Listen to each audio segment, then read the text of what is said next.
you wish to leave a record of your call, please state your message at the sound of the tone.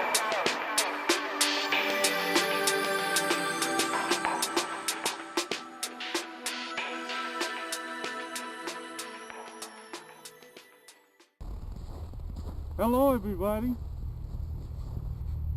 this is Mike from SADT. I know it's hard to hear me now because I got my mouth covered up. I made a video a while back ago about cold weather gear. I'm sure a lot of you didn't take heed. Now we're involved in some strange weather occurrences that are affecting the whole country, from the west regions of the country all the way over to the East Coast and down south all the way to Georgia. With weather like this, you have to be prepared for the unexpected. There's things like EMPs, power outages due to cold weather and high winds, lines breaking and cracking because they become brittle when it's real cold, and they go down and now the power's out. And if you're expecting to be able to stay warm in your little fleece jacket and your coat, your parka coat, and a pair of Adidas running shoes or some Jordans or something, you're sadly mistaken. That's not going to work. That's why people like me, real preppers, have gear like this.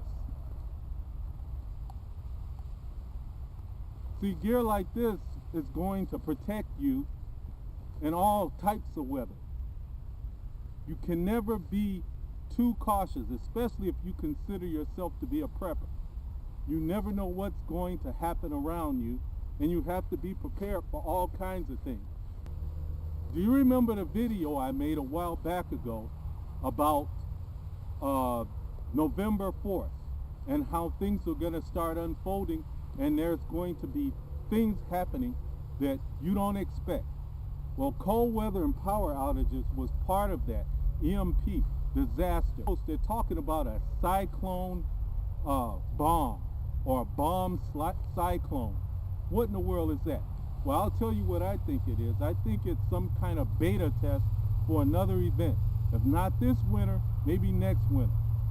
The good news is things seem to be getting ready to moderate, so you don't have to worry about it as much this year maybe.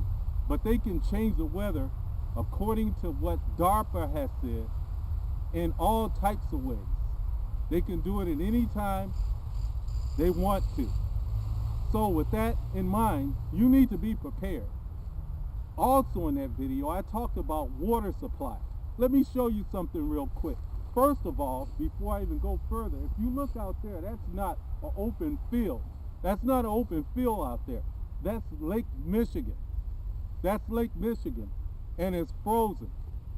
It's frozen solid. Watch.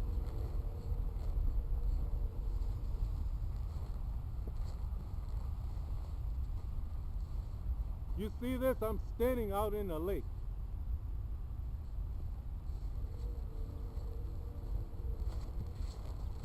So what that tells you, that if you're in extended periods of cold weather like this, it's actually like 0 degrees right now, then you're going to need water supply that's not frozen. Look at this.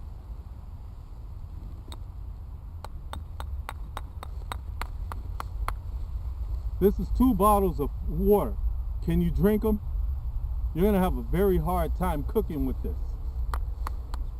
You hear that? If you have barrels of water, you're not going to be able to access them unless you cut the barrel open and get a pickaxe or a chisel and a hammer and chisel your way into the water. Is that what you want to do? Be prepared today. This suit right here has red, white, and blue on it. So what that's going to do is going to alert people that you are a patriot. The other thing it'll do is it'll let members of your group know that you're who you are from a distance, instead of them mistaking you for somebody else in a parka with a hood on or something. This outfit also has its own hood, but I suggest you get other gear that's going to protect you from the cold, including boots. These boots are waterproof. Bates They're for extreme weather conditions, cold, whatever. They are very good boots to have.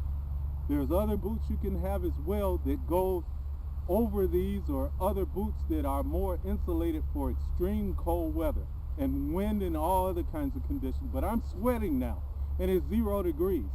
That's what you want. You want to be prepared like that. These gloves are triple insulated. These are the type of gloves that you need, and then you need to be prepared to have your any weapons or whatever you might need able to be accessed from this suit. And it has zippers and things where you can actually easily get to those areas. And then you have to make sure that your weapons, the fingers on these gloves are kind of thick. Can your weapon of choice, can these fingers get through the trigger guard? Have you thought about that?